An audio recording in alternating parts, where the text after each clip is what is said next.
Dan jawabannya kalau ditanya kenapa jadi Kak Roman hampir sama sebetulnya. Lebih kayak ke pelarian dan muak aja gitu dengan muak tuh. Kenapa jadinya seru ke Turki? Jadi ke Turki. Kayaknya Baitul Mal ini adalah sistem yang sangat sehat ya Pak, saya bilang seperti itu. Sebenarnya pajak tuh berpengaruh itu kah dengan konsep ekonomi sekarang itu? Kira-kira mereka nih butuh uangnya seberapa banyak gitu, makanya semuanya dipajakin. Perempuan ngapain sekolah tinggi-tinggi sih, toh ujungnya nanti juga ke dapur. Karena sebegitu hebatnya Islam memandang perempuan kan. Betul. Ternyata ada banyak sekali anak kelas 6 yang sudah balik, tapi mereka tidak tahu bagaimana bersuci Kak. Ya betul Kak. Gimana tuh kalau lagi craving makanan Indonesia tuh? Aduh ya itu Kak. Itu struggle-nya gitu, culture shock-nya tuh di makanan sih. Pasti banget itu. Settle effect-nya adalah ada anak yang bunuh diri. Allahu Akbar. Karena kesusahan bahasa.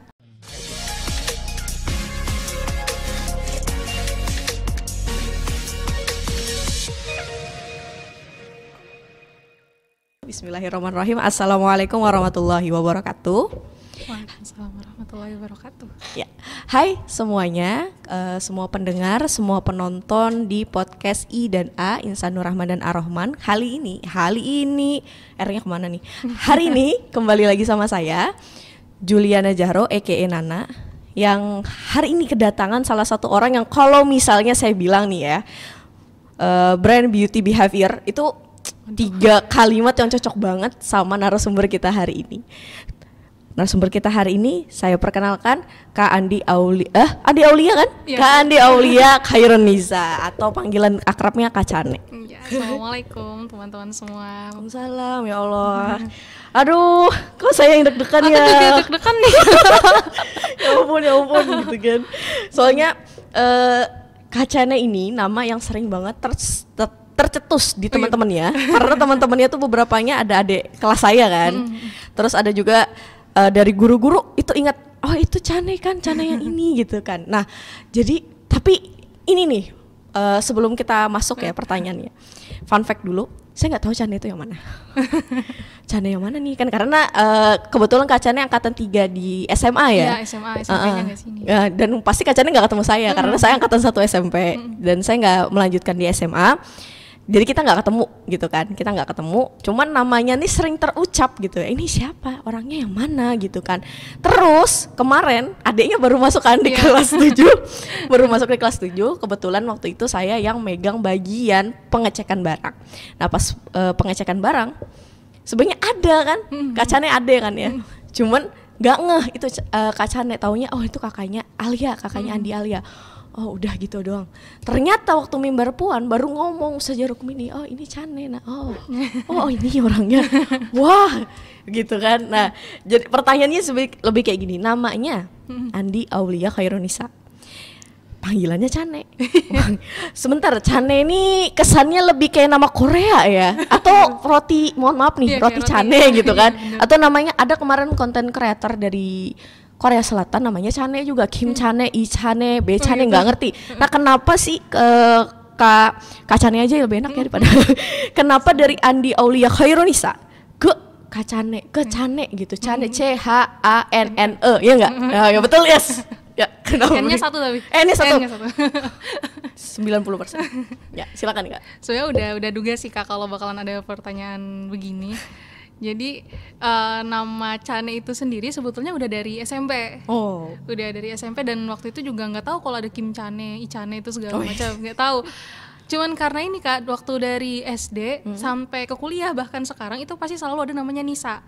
Iya, Nisa, Anissa, Nisa, dan kebanyakan panggilan rumah mereka tuh pasti kalau nggak Ica, Caca kayak gitu kan. Ya udahlah daripada ini sama nih ntar dipanggil Nisa, ada yang nengoknya barengan gitu. Waktu SMP tuh ada 7 di kelas yang namanya Nisa. Astagfirullahaladzim. Nisa 7 orang. Iya 7 orang yang nengok kan. Iya jadi ya udah deh bikin panggilan sendiri, jadinya Cane deh gitu aja. Dari SD tapi mulainya? Itu karena nama Instagram dulu Kak. Oh Instagram. Instagram dulu tuh Ica Icane namanya. Oh. Nah dari situ lah teman-teman udahlah panggil Cane aja lah, Ica kebanyakan kayak gitu. Iya soalnya sangkatan ada Ica juga nggak sih namanya ya kan ya. Nah di sini pun di SMA juga ada yang namanya Ica. Ica ya makanya makanya jadinya lebih enak. Tapi enak sih gitu kita ya, saya sebagai orang yang juga punya nama saya kan Nana nih, orang-orang tahu saya Nana gitu, dia kecil Nana juga. Kuliah saya minta orang ganti nama. Jadi Joel tulisannya. Kenapa? Karena banyak orang namanya Nana.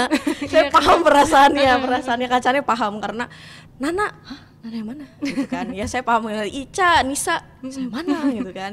Jadi paham sih. Tapi memang dari diri sendiri. Iya, dari diri sendiri. Orang tua kalau di rumah manggilnya Ica. Iya. Ada yang manggilnya Kak Ica. Oh, pantas tadi dia bilangnya Kak Ica tadi jalan ke sana saja gitu. Ya udah. Gitu ya, ternyata teman-teman, fun fact ini ya. Memang ada banyak orang yang punya nama yang sama. Jadi kita selalu menciptakan nama baru. Jadi jangan kaget kalau username-nya rada susah. Iya kan, karena kayak gitu ya. Nah, ternyata Kak Cane ini angkatan 3 Ar-Rahman. Betul. Bareng sama sebelumnya saya podcast dengan 2 orang yang juga dari angkatan 3, Kak Ica dan Kanida gitu ya. Dan Kanida itu langsung ngomong, iya sama Cane gitu. Apanya iya sama Cane ini? Itu saya lupa lagi apa ya waktu itu, maaf ya Kanida ya. Pokoknya intinya dia secara tersirat mengatakan bahwa Cane lah teman terdekatnya gitu. Dan waktu scroll di sosial medianya, baru hari ini kita followan ya, mohon maaf banget. Di situ di bawah, oh ini ada foto angkatannya nih. Di situ saya melihat rangkulannya dengan Kanida. Ternyata emang best friend atau baru kemarin nih ketemu lagi sama dia. Karena sama-sama sibuk, yang satu dokter, yang satu sangat emperor woman gitu ya, kemana-mana gitu kan. Memang best friend kah, salah satu yang paling terdekat gitu? Salah satu dari yang dekat, sebenarnya semuanya dekat sih Kak. Kalau angkatan 3 tuh alhamdulillah solid banget. Tapi kalau memang yang bener-bener klop, akrab kayak gitu dari SMA selagi di sini dan masih kontak-kontakan sampai sekarang tuh ya Nida sama Mira juga. Oh iya, kemarin ngelihat bareng Mira gitu kesini kan ya. Berarti memang temannya. Dan apa ya? Karena Kak Cane itu, ini pertanyaan yang sama juga dengan teman-teman yang saya tanyakan ya. Karena kan Nida itu, Ica, Nida, dan Kak Cane ini sama-sama bukan alumni dari SMP ya, yang secara otomatis sebenarnya nggak tahu nih Ar-Rahman tuh apa gitu kan. Nah, kenapa jadi memilihnya Ar-Rahman gitu loh? Bahkan banyak banget yang ngomong mana sekolahnya gitu. Oh ini sekolahnya gitu. Nah, Kak Cane sendiri kok tiba-tiba kesini, kota baru lagi tuh jauh banget loh. Berapa perjalanan tuh kalau misalnya cuma jalan darat gitu kan? Nah itu kenapa jadi bisa kesini nih Kak? Sebetulnya hampir sama aja sih Kak sama jawaban. Aku nonton nih, nonton punya Ica, punya Nida kayak gitu. Dan jawabannya kalau ditanya kenapa jadi Kak Ar-Rahman hampir sama sebetulnya. Lebih kayak ke pelarian dan muak aja gitu dengan dengan ini tempat aku tinggal, karena memang bener-bener dari kecil sampai SMP itu di kota baru sana. Terus kayak pengen keluar aja nih dari zona yang ada di sana. Kalau dibilang zona nyaman sih nggak terlalu juga gitu Kak. Dan kebetulan ada salah satu anak SMP yang dulunya di sini lebih dulu, dan kebetulan ibu dia itu guru saya. Oh oke. Jadi dari situlah buat sharing-sharing bagaimana Ar-Rahman itu.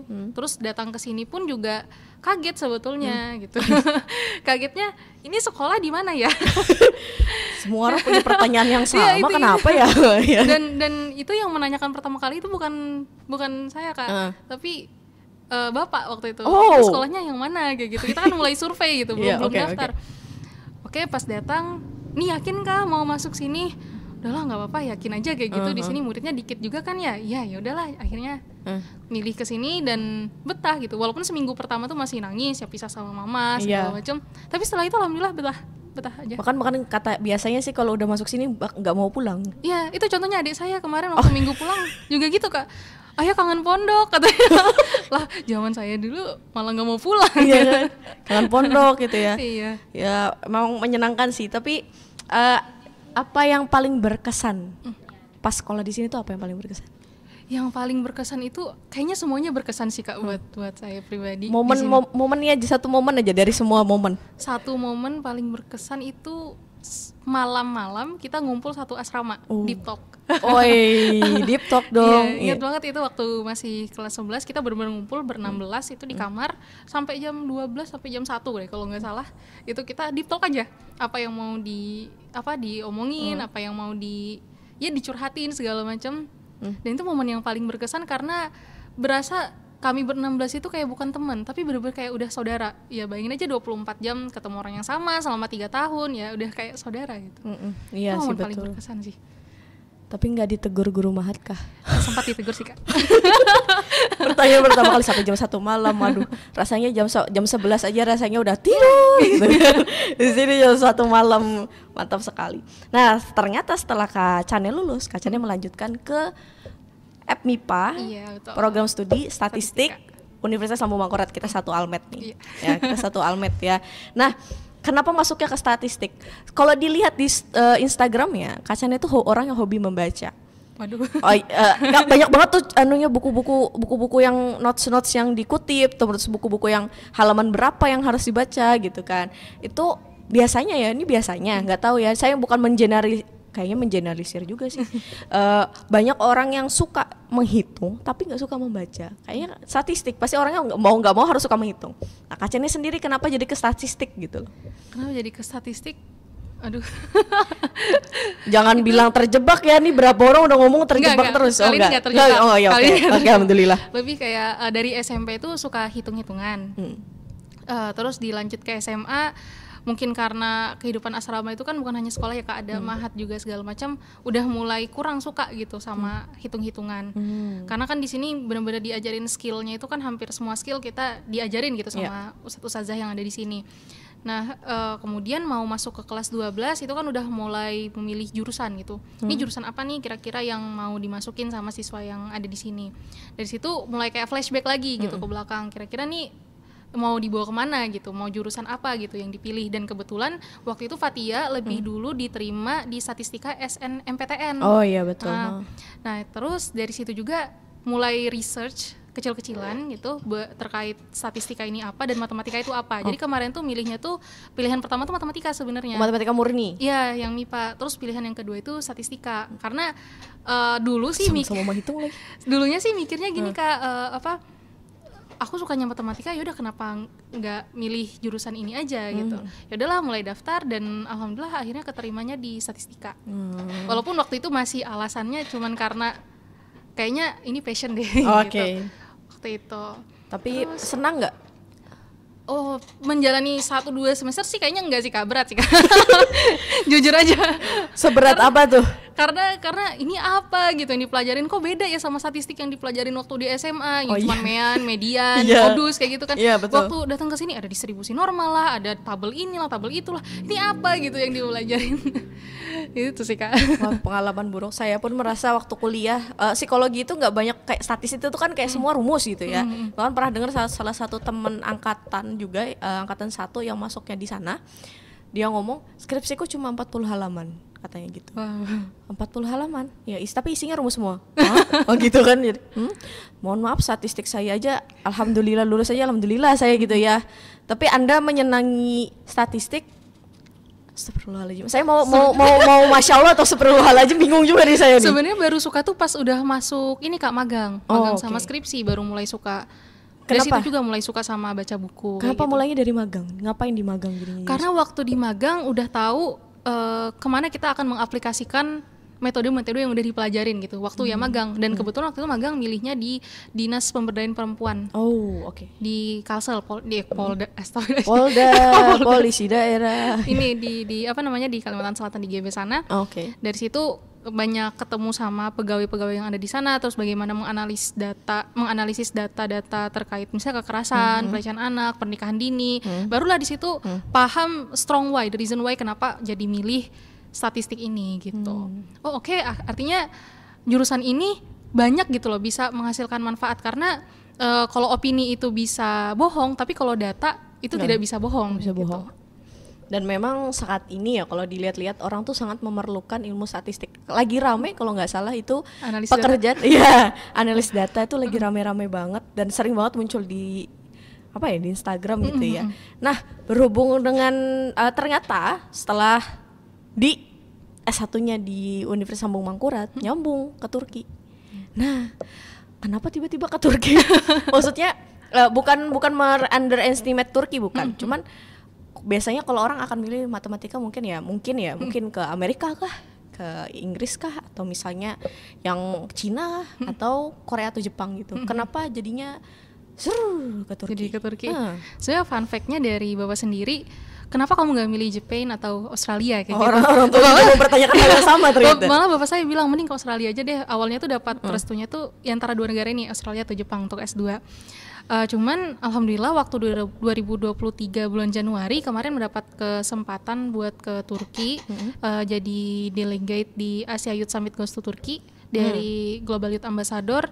Nah dari situ sedikit mempelajari gitu loh bagaimana kota yang ada di Turki. Dan dari tahun 2019 dan catatannya itu masih ada sampai sekarang. 2019 itu kan baru masuk S1. Iya betul. Jadi setelah masuk itu S1 udah mikirin mau S2 kemana. Dan itu memang ada catatannya, Cane 2023 nanti sholat ya di Hagia Sophia. Wey. Gitu, emang ada menuliskan proposal kayak dream. emang menuliskan itu di 2019 dan alhamdulillah kekabul di 2023 itu. Nah, dan memikirkan untuk jadi melanjutkan ke Turki itu pun karena tertarik dengan sejarahnya dan itu terinspirasi dari Ustadz Felix Yau. Itu kan balik lagi tuh waktu S1 tuh di fun fact lagi ya di dalam story highlight story-nya ada buku Muhammad Al-Fatih. Nah, kayaknya berhubungan nih. Iya, berhubungan. Betul. Jadi dari SMA itu kan mulai suka baca. Sebenarnya dulu tuh nggak suka banget sama baca buku kah. Kayak bosan, bikin ngantuk, baru paragraf pertama udah tidur. Kan gitu. Bener kan orang yang suka itu nggak suka membaca kan awalnya. Iya awalnya, cuman waktu kesini kan gak ada HP tuh Kak. Jadi betul. mau nggak mau kita dapat informasi baru itu ya dari buku kayak gitu. Jadi dari situlah mulai suka buku dan masuk dengan genre tulisan-tulisan Ustadz Felix Yau. Jadi saya nggak suka novel. Nggak suka novel, sukanya self improvement sukanya atau cerita-cerita sejarah. Nah dari situ mulai dengar podcastnya Ustadz Felix, terus kayak wah tertarik nih dengan Muhammad Al-Fatih, kemudian juga sultan-sultan yang sebelumnya itu ada sultan setelahnya sultan setelahnya itu ada Sultan Abdul Hamid yang kedua. Itu kan benar-benar singa terakhir ya waktu itu. Wah kayaknya aku harus mempelajari sesuatu yang itu nggak ada di negara lain. Dan akhirnya terpilihlah di Turki dan memilih jurusan S2 ini juga lintas jurusan Kak, bukan statistika, tapi jurusan keuangan publik. Jadi melihat melihat kebijakan itu dari kacamata Ottoman juga ada dipelajarin untuk di S2 di sana. Ya udahlah, oke, akhirnya decided untuk milih Turki. Gitu. Tuh teman-teman ya kalau mau milih S2 bukan sekarang milih cuma karena tidak mau bekerja atau tidak mau menikah ya. Jangan kita itu masa depan teman-teman. Ngambilnya tadi berarti keuangan apa tadi? Public finance, keuangan public finance. Fun fact-nya juga nggak ada di Indonesia jurusan ini. Iya, kayaknya nggak pernah dengar soalnya di Indonesia. Adanya public administration kalau di Indonesia. Kenapa lebih condong ke program studi itu? Jadi terinspirasinya sebenarnya dari Pak Anies Baswedan Kak. Jadi beliau S2-nya itu kalau nggak salah di Amerika, aku lupa universitasnya dari mana, dan beliau itu di public finance. Gitu. Jadi oke, kita bisa mempelajari perekonomian plus juga dengan kebijakan itu seperti apa. Yaudahlah ngambil inilah public finance aja gitu. Ya, emang lagi goncang-gancing kayak ekonomi ya. Iya, nanti. betul. Kenapa gitu loh? Kayaknya Kak Chan ini fokus juga ke ekonomi gitu loh. Kenapa gitu? Fokusnya ke sana gitu. Nah ini sebenarnya dilema juga Kak dari statistika tadi. Kalau cuman menganalisis data dan itu terlalu general ya gitu, jadi bingung mau fokusnya ini kemana gitu. Ya udahlah, akhirnya tanya lagi ke diri sendiri, mulai pencarian lagi apakah memang fokusnya di pemberdayaan kah? Kalau di pemberdayaan bisa masuk ke jurusan sosial gitu kan. Tapi kok nggak terlalu condong ya, ini lebih kayak bukan profesi tapi memang ini adalah satu hal yang harus diperjuangkan kayak gitu. Jadi akhirnya nyari lagi ke yang lain sampai akhirnya dapat ke suatu kebijakan yang itu memang jadi pacuan utama. Dan itu salah satunya itu adalah perekonomian. Padahal kan suatu negara itu sering kali dilihat bukan hanya dari bagaimana penduduk keadaan penduduknya, bagaimana dan segala macamnya, tapi dari pendistribusian ekonomi misalnya ya, atau bagaimana kebijakan keuangan yang ada di sana, inflasinya bagaimana, deflasinya bagaimana. Oke, berkaitan erat dengan ini dan pacuan utama untuk melihat suatu keberhasilan negara itu dari keuangan, ya udah deh milih buat kebijakan keuangan tadi. Iya, tapi benar sih, kayak sekarang nanti aja itu deh. Gimana? Terlalu tapi nggak apa-apa ya, boleh ya. Berarti kan secara tidak langsung di sana juga belajar tentang Islamic ekonomi ya, tentang ekonomi Islam gitu, Islamic ekonomi. Itu apa sih yang paling gitu ya membedakan masalah ekonomi Islam dengan ekonomi yang sekarang lagi trend in sekarang gitu ya, bisa dibilang jadi sebuah apa ya, jangkar sekarang ya ekonominya. Saya nggak menyebutkan apa jenisnya, tapi pasti ada perbedaan jenis ekonomi ini dengan ekonomi Islam. Yang paling signifikan perbedaannya itu apa? Nah, jadi ini juga ya Kak, sedikit cerita. Waktu di perkuliahan kita itu lebih open discuss sama dosen. Jadi benar-benar nggak ada belajar gitu, discuss aja selama 3 jam pembelajaran. Kita benar-benar bertukar pikiran apa yang sudah kamu dapat dari jurnal-jurnal yang kamu research. Ayo kita diskusikan. Nah, waktu itu kebetulan mendiskusikan tentang sistem perekonomian di masa Ottoman dan yang ada sekarang. Jadi orang di sana itu lebih open gitu loh Kak, nggak takut-takut gitu loh untuk bilang ini sekarang kita tuh pakai sistemnya itu adalah kapitalis kayak gitu. Mereka terbuka sekali dengan seperti itu. Dan kita udah tidak bisa nih mengaplikasikan sistem yang ada di Ottoman dulu. Dan yang paling beda itu adalah tentang Baitul Mal. Jadi itu kita juga mempelajari gitu loh tentang Baitul Mal. Dan sempat waktu itu beropini juga, kayaknya Baitul Mal ini adalah sistem yang sangat sehat ya Pak, saya bilang seperti itu. Kemudian dari dosennya juga mengatakan iya betul itu sehat, tapi tidak bisa diterapkan dengan masyarakat yang sekarang. Jadi masyarakatnya? Iya, jadi beliau mention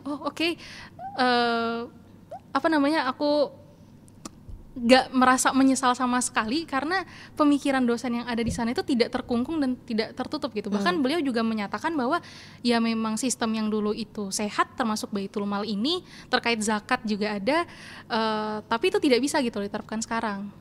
Karena juga masyarakatnya. Beliau mention masyarakat ya, bukan dari pemimpinnya kayak bukan gitu. Dari pemimpinnya. Tidak ada keinginan perubahan untuk sistem yang baru. Iya, betul. Jadi dan iya sih emang bedanya di situ ya. Kalau ada Baitul Mal di masyarakat yang ini, nggak ngerti itu Baitul Mal yang dijadikan apa kan, karena Baitul Mal tuh kalau nggak salah simpenan kayak simpan negara kan ya. Perkumpulan ini harta-harta, misalnya ada orang yang hartanya sekian kemudian dikumpulkan ke sana kayak gitu, sehingga di zaman Ottoman dulu hampir-hampir nggak ada orang miskin gitu. Oh iya betul. Betul. Maka sampai zakat aja bingung mau disalurin ke siapa. Mau kemana tuh juga bingung Kak. Gitu. Tapi kalau di sekarang, nah sekarang nih nggak bisa kayaknya ya. Karena beliau juga mention kesadaran masyarakat sekarang sih kayaknya nggak bisa kayak gitu. Ya sih emang ya. Oke, pertanyaan lagi masih merambat ke statistik ya. Kenapa ya, saya juga bingung. Kan sekarang ya boleh lah kali ya kita kritisi sedikit tentang pajak yang lagi hot in banget ya ini ya. Mau sosial media emas dipajakin gitu ya. Dan banyak banget kan yang dipajakin, semua dipajakin gitu ya. Bahkan katanya kita mau ke UMKM dipajakin juga gitu kan. Nah, sebenarnya pajak tuh seberpengaruh itu kah dengan konsep ekonomi sekarang itu? Kenapa seakan-akan kita harus pajak bentar-bentar pajak gitu dengan segala macam, karena kenanya semua. Dulu kan kita cuma palingan pajak pendapatan gitu kan, pendapatan, pajak pembangunan, ada motor kan, mobil, tanah gitu kan, bangunan segala macam. Sekarang itu merembetnya kemana-mana. Nah, itu dari segi pandang statistik itu kayak gimana sebenarnya? Dari pandangan statistik. Dari pandangannya Kak Cane aja deh gimana? Atau pandangan sebagai public finance aja deh. Iya, boleh ya kan belajar ya kita. Itu. Kalau ditanya tentang pajak ini seberpengaruh tuh iya betul, untuk di sistem negara-negara yang ada sekarang pajak ini kan merupakan pendapatan negara paling besar, itu benar-benar paling besar kayak gitu di negara manapun. Dan kenapa jadi semuanya itu dipajakin, mungkin balik lagi ke program pemerintah yang ada sekarang. Kira-kira mereka nih butuh uangnya seberapa banyak gitu, makanya semuanya dipajakin. Nah, cuman dalam tanda ya kan Kak, ada kayak ada ini kan apa sih namanya, kementerian pun juga ada ditambah berapa, itu kan pasti juga membutuhkan dana yang besar. Bayangin satu menteri nambah di daerah-daerah pun itu pasti akan nambah bangunan, nambah staff segala macamnya, ditambah lagi ada program makan gratis kayak gitu. Itu kan duit dari mana gitu? Ya dari pajak. Kalau misalnya dari UMKM, seberapa sih UMKM Indonesia orang sekarang udah hampir mati gitu ya. Kalau saya ngeliat tuh orang-orang lebih cenderung buat belanja di Shopee, di TikTok gitu dibandingkan ke UMKM yang ada gitu. Jadi ya nggak heran sih sebetulnya, dan nggak kaget kalau memang semua hal itu dipajakin pada akhirnya. Bahkan hal yang sama pun juga terjadi gitu Kak di Turki saat ini. Jadi sekarang Turki itu inflasi, dan inflasinya cukup tinggi, kalau nggak salah 70-80%. Wah. Jadi 1 lira di sana sekarang 400 rupiah kita. Kalau zaman dulu 1 lira itu masih 4.000, 5.000. Jadi bayangin itu jatuh banget. Iya, jatuh banget mata uang yang ada sekarang di Turki. Dan itu pun juga sama gitu loh, kebijakan presiden yang ada di sana pun juga dari pajak untuk apa namanya, belanja negara. Tapi bedanya di sana kita bayar pajak itu kayak nggak ada penyesalan, karena semua balik lagi ke rakyat. Karena bener-bener Bali. Karena bener-bener Bali. Jalan nggak ada yang gini-gini tuh nggak ada. Sampai situ aja kita ya. Intinya. Tapi juga disebut bahwa katanya pajak itu sama dengan zakat, padahal beda kan ya? Beda. Itu belajar juga nggak di sana tuh? Perbedaan pajak sama zakat. Iya, zakat tuh harusnya kayak gimana gitu, atau pajak itu gimana? Lebih ini sih Kak, spesifik ke pajak sih karena keuangan publik. Karena keuangan publik ya. Ya begitulah ya, jadi anak statistik mikirin bukan mikirin data doang. Kita kalau misalnya pilihannya tadi untuk masalah keuangan negara, keuangan publik, ya kan otomatis mikirin duit ya. Iya betul. Kalau Anda bilang mikirin duit gak enak, kata siapa? Jadilah anak keuangan publik ya, biar tahu rasanya sakit ngitungin duit. Iya lagi ngitungin uang negara. Ngitungin negara kan berapa ini pendapatan negara, kita harus gimana belanja, karena kan negara masih punya butuh belanja juga kan ya. Betul. Jadi menyenangkan sih, seru-seru aja. Dan karena hal itu juga saya ngerasa Kak Cane ini juga sangat vokal gitulah dalam menyuarakan kesosialan, misalnya masa-masa sosial ya, masalah-masalah sosial gitu. Saya ada baca lagi, ada ngeliat itu ya di highlight story-nya lagi. Tulisannya di sini tentang mohon maaf banget, tanda kutip dulu, pelecehan seksual kan. Dan juga membahas tentang kelaparan di Gaza, dua itu ya, kenapa jadi satu? Dan lain hal sebagainya gitu ya. Nah, kenapa gitu ya? Kenapa padahal kan ya statistik, belajarnya juga keuangan publik, tapi sangat kuat banget menggemakan masalah-masalah sosial. Nah, kenapa tuh Kak? Lebih kayak ke keresahan sih Kak. Jadi kayak ada banyak banget ya mahasiswa sekarang itu menginikan ke diri mereka bahwa yaudah aku mahasiswa belajar statistika, aku nggak peduli lagi nih sama isu-isu yang ada di luar daripada statistika. Sebenarnya nggak bisa seperti itu, karena mau bagaimanapun kita anak muda di sini ya, tangan-tangan kita lah yang akan menyambung peradaban negara berikutnya. Ya udahlah, akhirnya mulai resah gitu dengan isu terkait kekerasan dan juga pelecehan seksual. Itu sebetulnya dimulai dari pendidikan perempuan Kak.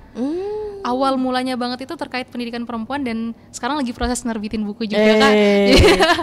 Jadi situ bakalan juga mention tentang pendidikan perempuan. Jadi ada banyak banget stigma yang ada di masyarakat sekarang berkembang adalah perempuan ngapain sekolah tinggi-tinggi sih, toh ujungnya nanti juga ke dapur kayak gitu. Itu bener gak sih Kak? Benci banget denger itu, astagfirullahaladzim ya. Kemudian juga ngapain sekolah tinggi-tinggi, orang mama sudah jodohin kamu kok sama laki-laki ini udah S2 lo, S3 lo, tapi perempuan tidak diberikan kesempatan untuk melanjutkan pendidikan gitu. Betul. Dan karena pendidikan yang kurang tadi, bahkan banyak yang putus sekolah dari perempuan, apalagi daerah-daerah. Kalau berdasarkan data sih daerah hulu-hulu sana ya Kak, daerah hulu termasuk daerah saya pun juga di daerah Kota Baru ada banyak sekali perempuan yang tidak melanjutkan sekolah, dan bayangkan banyak sekali perempuan yang tidak berpendidikan tadi. Sehingga orang yang tidak berpendidikan ini kan pasti tidak begitu open untuk memilah sesuatu ini baik atau tidak gitu. Ini bernilai negatif atau positif seperti itu. Kan itu berdasarkan dari referensi yang mereka terima, pendidikan yang mereka dapat juga gitu. Nah, karena pendidikan yang rendah ini yang kemudian ini berkaitan gitu Kak, berpengaruh juga dengan kekerasan dan pelecehan seksual yang terjadi pada perempuan, termasuk juga pernikahan dini pada anak. Nah, dari situlah kayaknya perlu nih kita menyuarakan ini, tapi dari sudut pandang yang lain. Karena kalau dari sosial media pun ada banyak sebetulnya Kak yang menyuarakan hal ini, tapi dari sudut pandang yang mana dulu nih? Apakah kita mau setuju dengan itu? Ya udahlah, kita buat platform ini di 2021, dan tentunya nggak sendiri Kak. Kalau sendiri kayaknya sampai sekarang nggak bergerak gitu. Mungkin bergerak tapi susah berkembangnya gitu. Agak sulit berkembangnya, tapi ini kontribusi yang besar banget itu malah dari teman-teman yang lain Kak. Gitu. Jadi dari situlah kita menyatukan isi kepala apa yang mau kita lakukan ke depannya, akhirnya tercetuslah Mimbar Puan di 2021. Nah, itu tadi saya mau nanya ke situ tapi ya sudah udah mention ya. Enggak apa-apa, bagus. Nah, itu saya termasuk salah satu orang yang paling enggak suka ketika ada orang yang nganggep perempuan itu enggak boleh berpendidikan atau perempuan itu cuma di rumah doang, atau ibu rumah tangga tuh tidak sehebat wanita yang bekerja, tuh paling nggak suka dengan statement itu. Boleh cerita sedikit kali ya Kak ya? Oh, ini kita biar sama-sama berbagi keresahan, berbagi keresahan ya. Saya ingat banget, saya ngedatangin salah satu, karena ada keluarga di sana, kita biasa ngomong-ngomong ya sama keluarga gitu kan. Tiba-tiba keluarga saya ini didatangin sama temennya, minta tolong lah temennya, tolong karena dia masih muda, lebih muda dari saya. Sepupu saya juga lebih muda dari saya, temannya lebih muda dari dia lagi. Saya sama sepupu saya beda sekitar 3 tahunan. Nah, habis itu dia minta dihenna. Oh, sudah selesai dihenna, dia itu datang sama anak kecil. Sama anak kecil yang usianya kalau nggak salah baru toddler ya, 2 atau 3 tahunan gitu ya. Saya kira adiknya. Karena saya pun punya adik beda usia sama adik paling bungsu 17 tahun. Jadi saya oh iya udah biasa. Jadi udah nggak kaget gitu kalau melihat ada orang seusia saya, usia besar gitu bawa anak kecil, dikira adiknya dulu, saya nggak ngira langsung anak. Kemudian selesai dia dihenna, ada percakapan yang saya tuh cuma satu kata yang bikin saya tuh sampai sekarang nggak suka dengernya. Ya kalau jadi perempuan tuh ya gini. Itu bener-bener kayak kenapa gitu, apa salahnya jadi perempuan gitu kan. Kemudian saya tanyalah sama keluarga saya itu, kenapa, dia emang mau ngapain. Oh, dia itu udah nikah, cerai, dan punya yang tadi, terus yang tadi itu adiknya kan gitu, bukan anaknya. Wah, gimana ya, bukan serangan, sebenarnya kita tahu fakta-fakta itu, udah biasa dengar fakta itu, cuman waktu pertama kali maksudnya tuh ngedengarnya juga lagi berkali-kali dengar, itu benar-benar menghantam kita yang punya pemikiran bahwa perempuan itu gak hanya bisa menerima nasibnya aja untuk menjadi seorang ibu rumah tangga, atau hanya menerima nasibnya untuk tidak berpendidikan, atau hanya menerima nasibnya untuk hanya dinikahin aja. Gak bisa, kata saya gitu kan. Iya, makanya dia ngomong itu tadi, dia minta henna kan ya, mau ngapain, mau nikah lagi. Jadi kesannya tuh kayak astagfirullahalazim, perempuan itu gak kayak gitu. Bahkan Rasulullah sendiri kan ya memberikan hadis bahwa anak perempuan itu nanti lagi kecil akan menjadi seperti ini untuk ayahnya, besar seperti ini nanti ketika ini. Karena sebegitu hebatnya Islam memandang perempuan kan. Betul. Dan apa yang Kak Cane tadi lakukan itu adalah satu-satu langkah yang saya bisa akui sangat respect. Itu bener-bener langkah yang bagus, karena saya pribadi menemukan banyak banget orang-orang yang seperti itu gitu loh. Ada juga kemarin teman cerita, dia dipandang rendah sama salah satu istri dari kolega suaminya, karena dia ibu rumah tangga. Dia S1, punya anak 2, tapi dipandang rendah sama istri kolega suaminya karena dia ibu rumah tangga. Oh, ibu rumah tangga ya, padahal S1 ya gitu kan, kayak gitu. Coba kayak saya nih kerja gitu, kayak gitu, kesannya seperti itu. Jadi teman saya langsung mau marah, tapi di hadapan tamu kita harus bersikap baik dengan tamu. Terus itu dia cerita sama saya marah-marah gitu. Akhirnya pas kita ketemu dia cerita, aku digini-giniin nak sama ini, aku dibilangin gini. Terus saya bilang nih, kalimat yang saya bilang, saya kalau saat ini saya malah pengen jadi ibu rumah tangga ketimbang jadi wanita bekerja full, wanita karir itu capek loh. Tapi bukan berarti aku bilang pekerjaanmu sebagai ibu rumah tangga nggak capek juga, kita sama-sama capek. Harusnya sebagai wanita kita sama-sama memandang, mau ibu rumah tangga kah, mau bekerja, mau belajar, semua sama sebenarnya, ya kan, seperti itu. Dan itu sebabnya Kak Cane bikin Mimbar Puan gitu. Dia tahun berapa tadi Kak? 2021, masih kecil banget sih, masih baru banget. Gak apa-apa, 2021 udah bikin acara besar ya, nanti kita spill kan sekarang ya. Berarti Mimbar Puan ini berapa orang nih? Ada berapa orang di dalamnya? Sekitar 30-an orang. Wah, mantap. Masih sedikit sih Kak. Tapi mantap itu 30 orang itu, dan beberapa acaranya besar-besar gitu ya. Karena juga Alhamdulillah membuat ini enggak sih? Puan Days kalau nggak salah ya. Yeah. Nah, itu kenapa tuh? Kenapa tadi bilangnya bikin Mimbar Puan karena resah dengan permasalahan wanita, dan kita ngambil sudut pandang. Sudut pandang yang diambil sudut pandang siapa nih? Tentunya sudut pandang dari Islam, dari Al-Quran dan Sunnah juga. Wah, Masya Allah, tabarakallah. Ya, karena harus difilter ya. Kenapa harus dari sudut pandang Islam dengan banyaknya orang-orang punya sudut pandang yang berbeda? Oke, saya balik lagi tadi ya Kak, di sosial media kan yang berkembang itu sudut pandangnya itu kan memandang kekerasan, pelecehan, pendidikan perempuan itu kan dari sudut pandang feminisme, dan kami pun yang bergerak di awalnya itu pun sepakat untuk tidak mengambil ide ini karena kami anggap ide ini semacam justru menjatuhkan perempuan tadi. Tapi terserah ya, kalau orang-orang masih menganggap ide ini benar, terserah gitu, karena kan kita bebas untuk mengambil pendapat manapun gitu. Betul. Nah cuman kalau kami sendiri mempelajari dan segala macamnya, kayaknya nggak ada lain dan nggak ada bukan, kita kayaknya harus ngambil dari Al-Quran dan As-Sunnah, karena mau bagaimanapun acuan yang paling benar dan yang paling taunya tubuh perempuan ini kan ya pasti Tuhannya itu sendiri.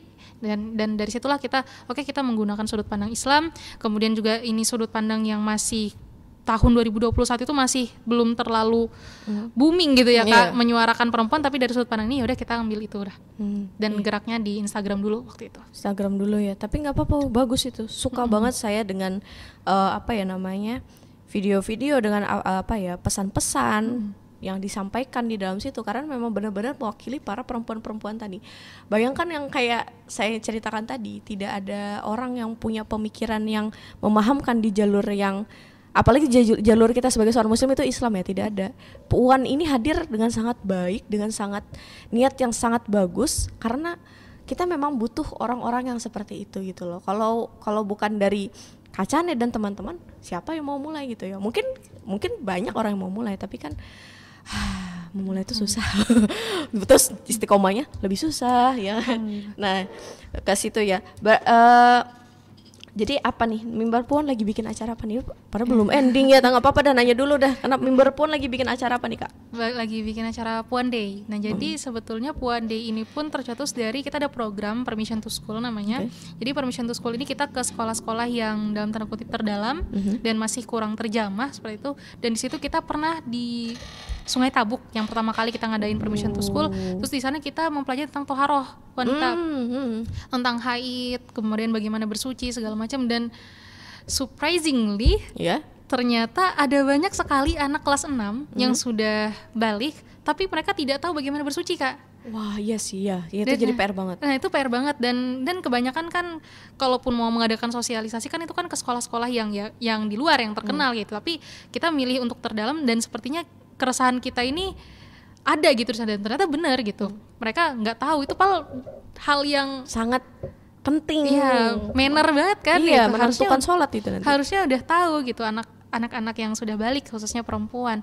Ya udahlah, dari situ kita ke sekolah lain lagi, kemudian ada keresahan yang sama terkait interaksi. Bayangin anak SD Kak udah tahu tentang, mohon maaf ya Kak kalau boleh disebut itu, tentang BL segala macam. Itu kan sesuatu yang wah, perasaan gue dulu waktu SD mainnya lompat tali dah, kagak ada bahas-bahas kayak gini gitu kan. Iya. Tapi ternyata kami menemukan seperti itu, dan pada akhirnya kita harus membuat sesuatu gebrakan yang besar supaya kita bisa mengedukasi orang-orang yang ada di sekitar Banjarbaru. Dan alhamdulillah akhirnya tercetuslah Puan Day ini di tahun 2022. Waktu itu sekaligus peresmian komunitas kita. Oke. Dan ini masih bergerak di konsep yang sama ya, berarti mendatangi sekolah-sekolah yang agak yang jarang kena sosialisasi seperti itu. Iya betul. Ya? Itu setiap 2 bulan sekali kami datang ke satu sekolah. Jadi research dulu, tim kami research, ini kayaknya sekolah yang lebih membutuhkan ini, edukasi ini, udah kami datang ke sana. Oke, that's very cool. Keren banget sih itu, keren banget, Masya Allah ya. Jadi tapi ada kesulitan gak sih selama bikin datang-datang sekolah-sekolah lain gitu loh? Ada nggak yang ditolak atau kayak gimana gitu? Tentunya ada ya. Tentunya ada Kak. Terutama penolakan pun juga ada. Ini apa ini? Komunitas apa? Kenapa jadi mempelajari ini segala macam? Memangnya di sekolah kami ini semuanya Muslim kah? Kayak gitu kan enggak, kamu semua ada lah, pasti penolakan ada pasti gitu ada. Ya. Cuman ya udah, kita life goes on. Jadi kita move aja lagi ke sekolah yang bisa menerima kita. Cuman jangan juga sangat disayangkan sih Kak. Sangat disayangkan ya, karena saya ngerti sih, karena waktu Kacane bilang kita belajarin toharoh khususnya tentang haid. Karena saya pernah punya murid juga di TPA, karena saya juga ngajar di TPA. Dia udah kelas 4 atau kelas 5 udah balik. Dan cepet. Iya, nah sekarang kan cepet ya. Kita dulu mah SD SMP gitu kan, yang sekarang mah anak SD udah pada gitu kan. Bahkan ada yang kelas 3 juga gitu kan. Dan dari mereka tuh tidak diajarkan cara mandi bersih ketika haid itu, ketika selesai haid itu bagaimana, sesuai dengan fikihnya juga nggak ada. Padahal fikih toharoh, fikih ibadah itu kan hal dasar ya, yang setiap hari kita lakukan. Betul banget sih, harus banget nih. Nanti kalau kapan-kapan kasih tahu Kak ya, kalau promosi gitu kan. Siap. Selalu. Walaupun tidak banyak ya anunya, tapi nggak apa-apa, kita coba dulu. ya kan? Oke. Dan ternyata dengan adanya Mimbar Puan membuktikan bahwa Kak Chane adalah salah satu orang yang sangat aktif. Sebenarnya enggak juga kan sebenarnya. Enggak juga. Iya, sebenarnya enggak, apalagi selama di Turki kan agak sulit ya Kang nge-handle. Jadi banyak teman-teman yang di Banjarbaru justru berkontribusi. Gitu. Berarti kalau misalnya lagi ada acara misalnya ya, mau bikin acara nih, terus Kak Chane-nya kuliah di Turki, itu nge-handle-nya gimana itu? Jadi ya udah via online. Via online dan kan perbedaan jam kan 5 jam ya Kak sama Turki. Ya udahlah, jadi kita paling struggle di sana cuma jam aja. Udah subuh rapat gitu, tengah malam rapat. Itu aja sih struggle-nya. Beda waktunya berapa jam sih Kak? 5 jam. Gitu. Cuman kan lebih struggle teman-teman yang di lapangan pasti. Iya sih, iya. Tapi 5 jam perbedaan waktu, yang sana jam segini sini jam segini kan juga lumayan ya. Luar biasa banget. Oke. Kemudian juga ntar dulu ya baca nih mata. Mohon maaf banget. Oke.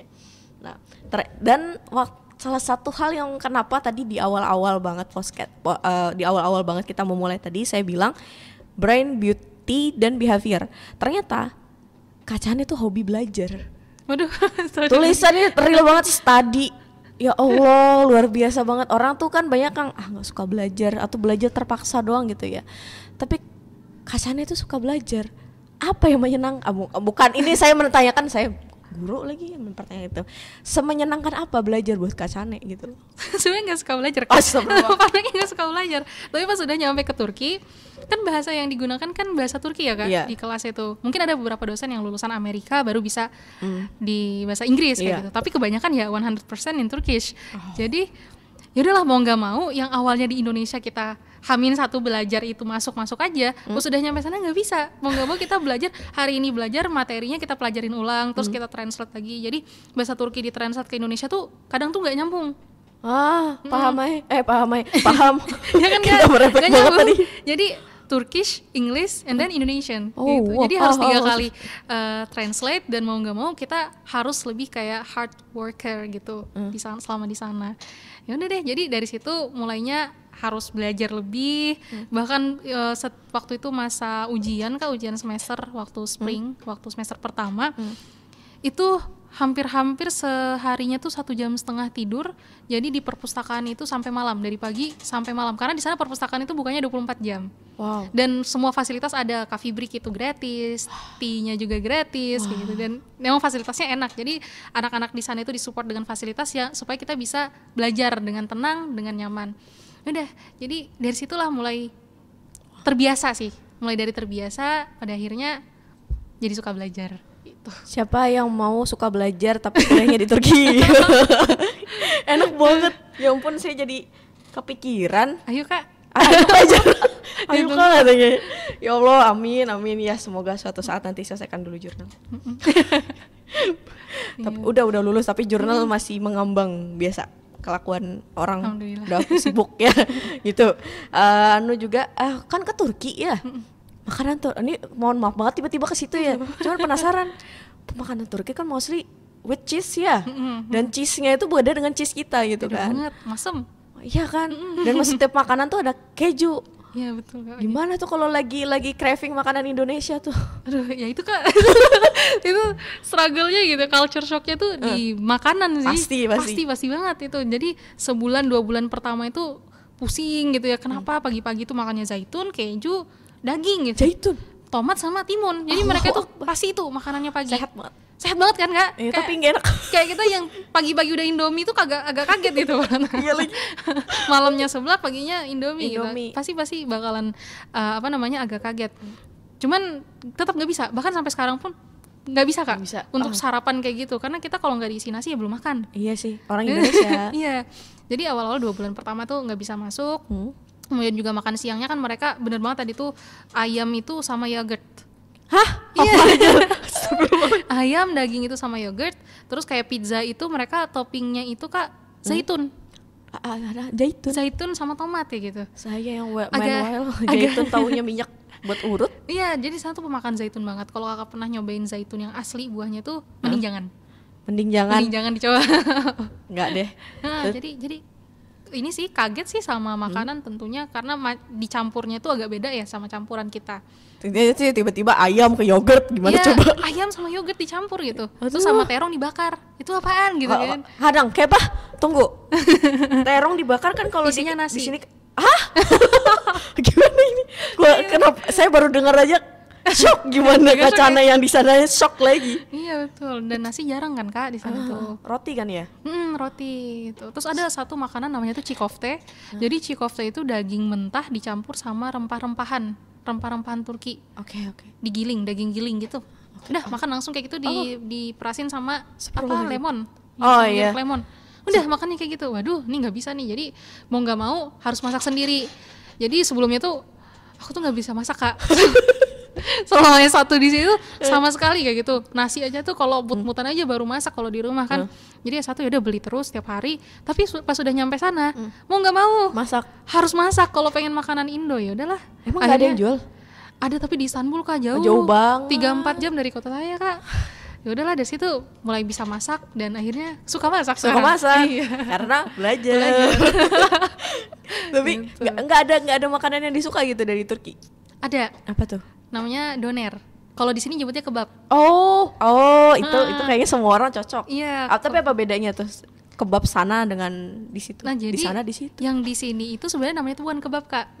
Jadi sebenarnya tuh namanya tuh doner. Nah, jadi kebab itu tuh daging kayak sate gitu ya, dibakar. Nah, itu baru namanya kebab. Kita bilangnya sate. Ya kita bilangnya sate. Cuma dagingnya gede banget Kak.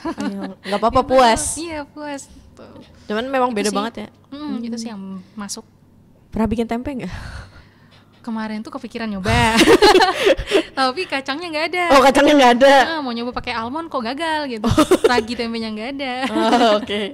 Oke. Tapi emang kalau berarti kalau craving seblak bikin seblak gitu ya misalnya. Iya betul.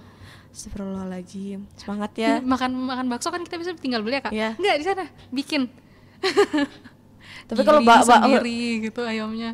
Tapi kalau bakso kan masih gampang ya dibikin. Coba kalau kangen rawon misalnya kan. Bikin kami Kak. Wow, mencari keluaknya di mana itu keluak. Jadi kami just tip biasanya. Sebulan sekali just tip dari Indonesia. Itu kalau just tip kayak gitu ada terus jasanya. Ini pulang nih bukan bawa apa-apa, bawa bumbu. Ini ke Turki ntar balik. Udah stok berapa banyak nih? Belum, masih mama tuh ya. Siap ke berapa koper itu buat ngisi itu nanti? Satu koper tuh khusus satu koper aja. Besar nanti ya, baju-baju gak peduli, yang penting di sana ada aja gitu. Yang penting bumbu ikut gitu ya. Mau bawa daun pisang sih rencananya Kak. Astagfirullahaladzim. Boleh. Bisa aja karena di sana nggak ada daun pisang Kak. Susah mau bikin apa gitu. Pais ikan kan susah ya Kak. Apalagi orang Banjar ya. Iya kan ya. Semuanya dengan daun jeruk, daun salam tuh mau bawa ntar. Kalau nggak salah, kalau nggak apa ya, biasanya yang lihat vlog-vlog orang luar gitu ya. Paling susah ngelihat daun salamnya tuh daun yang kering. Betul.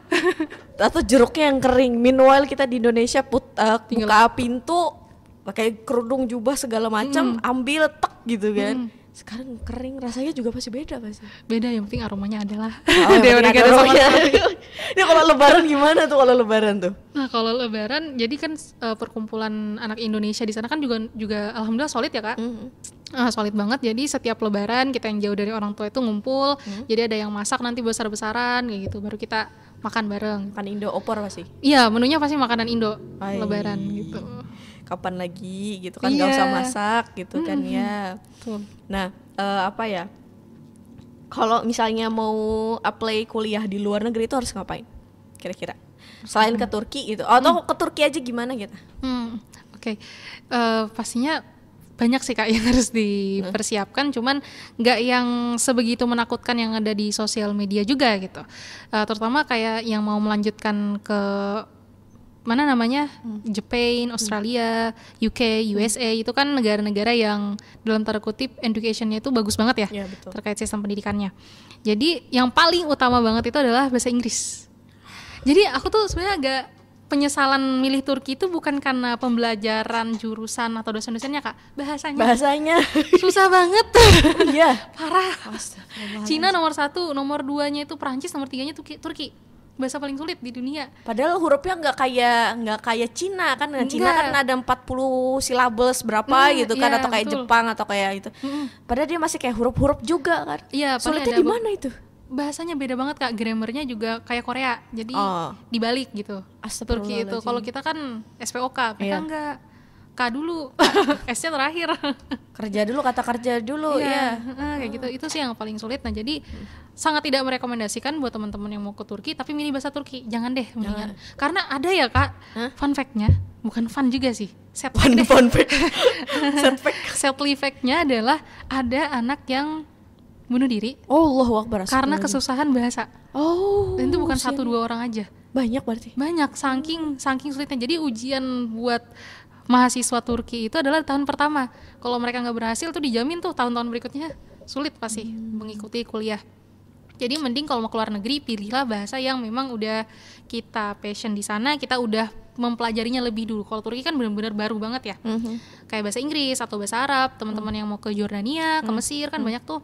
Nah, jadi persiapan bahasa paling pertama, dan yang kedua itu adalah research tentang budaya yang ada di sana. Karena kita itu kebanyakan pribadi juga bukan kaget dengan sistem pembelajarannya. Karena sistem pembelajaran di sana kayaknya kita masuk deh untuk orang Indonesia yang boleh dibilang yang kritis, yang memang benar-benar mau belajar kayak gitu. Karena di sana lebih open discuss untuk pembelajarannya. Tapi yang paling perlu banget dipelajarin itu adalah budayanya Kak. Misalnya nih budaya bagaimana ketika kita di restoran itu jangan kaget kalau di Turki itu piring kita baru selesai makan langsung diambil. Kalau di Indonesia kan itu nggak sopan tuh. Itu hal yang paling kecil. Sampai hal-hal seperti kayak interaksi, bagaimana perempuan dan laki-laki yang ada di sana berinteraksinya itu betul-betul kayak Eropa udah Kak. Udah kayak Barat. Kalau di Turki mau ngapain di tengah jalan ya udah silahkan kayak gitu. Itu kan perlu kita pelajarin betul-betul. Kira-kira kita sanggup nggak ya menerima budaya seperti itu? Karena nggak sedikit nauzubillah min dzalik ya Kak. Tapi ini faktanya ada banyak sekali mahasiswa yang ada di sana pada ini tidak belajar. Gitu. Malah have fun gitu ya. Malah have fun dan gak kaget lagi, udah living together tuh hal yang biasa Kak. Sekarang itu termasuk yang ada di sana, mungkin karena jauhnya itu jauh banget ya Kak dari orang tua, sehingga ya udahlah orang tua aku nggak lihat, aku bisa melakukan apapun yang mau aku lakukan gitu di sana. Sedih banget ya, tidak menghadirkan Allah dalam setiap kegiatannya. Betul. Gitu ya. Termasuk padahal bisa dibilang ya padahal Turki negara muslim juga ya padahal mayoritasnya identitasnya cuman kadangkala yang mayoritas belum tentu sesuai dengan ajaran Allah, sesuai dengan ajaran yang diajarkan oleh Rasul gitu ya. Ternyata susah. Susah guys, tapi nggak apa-apa teman-teman, kita mah harus berjuang ya. Jangan hanya putus semangat karena masalah bahasa gitu ya. Betul. Kacanya berhasil. Ini juga sih. Iya. Ini juga. OTW ya. Pasti berhasil ya, kita doakan Kacane lulus S2-nya dengan aman, tentram, kemudian bisa melanjutkan Puan dengan baik. Ini S3. S3. Betul. Amin ya Allah. Nah, dan ada satu nih kita yang bukan paling terakhir juga. Kalau nggak salah Puan nanti mau bikin acara dengan tema Palestina. Nah, boleh kali Kak, tuh gimana ceritanya tuh? Tentang Palestina? Iya. Kalau di tahun-tahun sebelumnya Puan Day itu bicara tentang kekerasan seksual, kemudian juga terkait pernikahan dini anak kayak gitu. Kali ini kita mengangkat Palestina karena keresahan juga, balik lagi ke keresahan. Dan melihat pun pergerakan atau pemikiran masyarakat yang ada di Kalsel pun tidak seterbuka orang-orang yang ada di pulau lain. Sebutlah Pulau Jawa gitu kan, di situ kan banyak sekali pergerakan, kemudian aksi segala macam. Tapi kalau di sini kok kayaknya kurang ya gitu. Dan akhirnya kita pengen mengedukasi itu juga. Dan kemarin di Turki itu kesempatan ada forum internasional diminta ya untuk hadir ke sana dan ketemu sama orang dari Kementerian Keuangan dari Palestina, kemudian juga ketemu dengan teman-teman dari Gazanya langsung. Jadi waktu 23 Oktobernya itu ada teman saya waktu masih di kelas bahasa, dia langsung dari Gazanya, terus saya tanya gimana keadaan keluarga kamu, gimana keadaan teman-teman kamu. Dia cuma jawab satu doang Kak, alhamdulillah katanya. Alhamdulillah. Pas saya lihat statusnya, lah bapak dia yang udah syahid gitu Kak. Tapi dia bilang alhamdulillah. Jadi kayak pantas ya ini Gaza dititipkan sama mereka, ternyata mentalnya itu beda jauh banget sama mental kita. Begitu juga ketemu sama yang Menteri Keuangan itu, beliau cuma bilang Allah musta'an gitu doang. Kayak oke.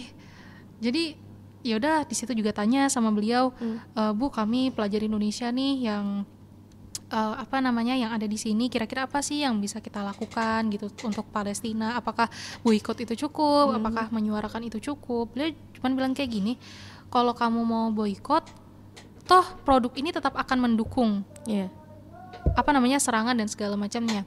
Kalaupun kamu mau menyuarakan, apa yang bisa kamu suarakan sedangkan kamu tidak tahu Baitul Maqdis itu yang mana. Seperti itu. Jadi beliau cuma bilang, kamu pelajarin tentang Palestina, kamu pelajarin sejarahnya sehingga kamu tahu arah perjuangan yang kamu lakukan itu di mana. Jadi beliau seperti itu. Akhirnya diskusilah sama teman-teman, gimana Puan Day kali ini kita gebrakan barunya kita nyuarakan Palestina. Sesuatu yang mungkin masih awam di masyarakat Banjarbaru, kita bikin jadi viral gitu loh. Ini Palestina ini harus setiap hari dibicarakan, Palestina ini harus setiap hari kita lihat. Tuh akhirnya Puan Day kita bikin seperti itu, dan tentunya Puan Day nanti bukan menjadi gerbang akhir, Kak. Justru ini menjadi gerbang awal buat anak-anak yang ada di Puan Day dan maupun peserta nantinya, menjadi gerbang awal untuk kita mau kemana membawa Palestina, kita mau bagaimana untuk menyuarakan hak-hak saudara-saudara kita yang ada di sana. Makanya kita ngundang kali ini ada Ustadz Hussein Gaza. Seperti itu. Teman-teman silakan datang ya, kemarin reschedule kan.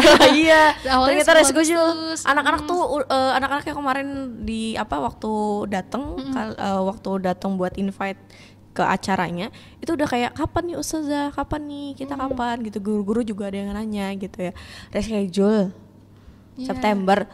Kemarin tuh dengernya 16, ternyata 14 ya. Oh iya. Alhamdulillah jadinya 14 September. Jadi silakan datang ke Puan Day di Poltekkes. Iya betul, Poltekkes. Oke. 14 September 2025 di Poltekkes ya teman-teman ya.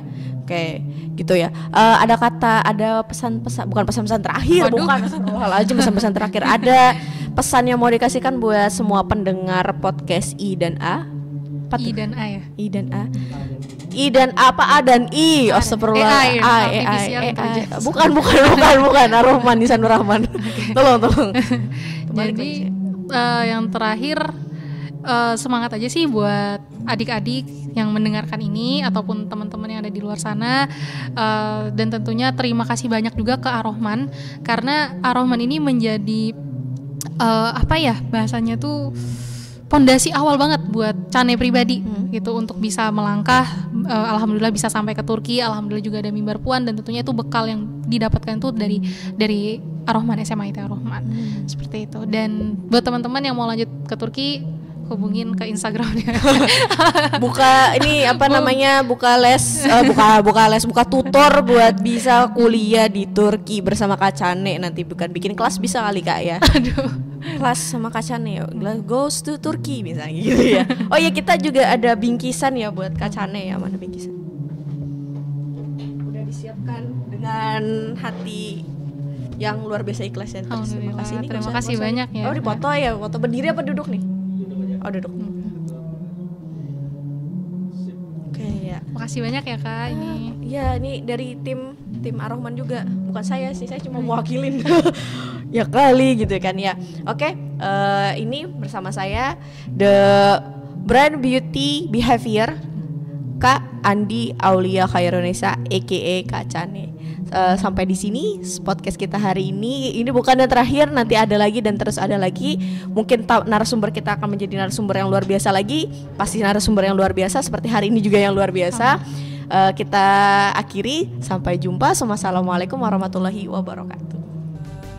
Ayo kita bersekolah di Ar-Rahman. Belum tepat waktu untuk begitu begini. Mari belajar di Ar-Rahman. Kalau tak sekarang